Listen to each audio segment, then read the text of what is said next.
Γεια σας παιδιά. Σήμερα θα κάνω ένα μικρό βίντεο, έτσι γρήγορο. Θέλω να πω κάτι απλά.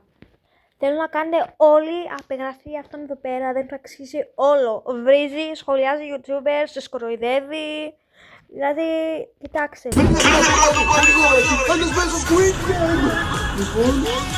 Και ξέρεις, θέλει και πάρα πολύ μυαλό για να καταφέρεις να βγάλεις το πανί χωρίς βραχή.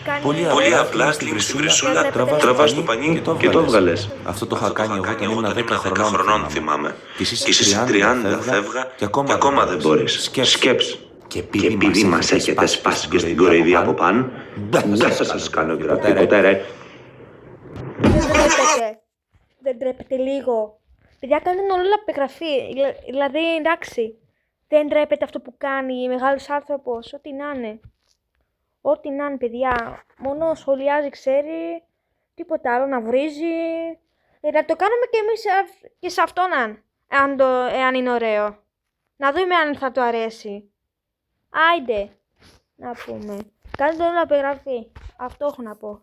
Αυτού του. Ντροπή του βασικά.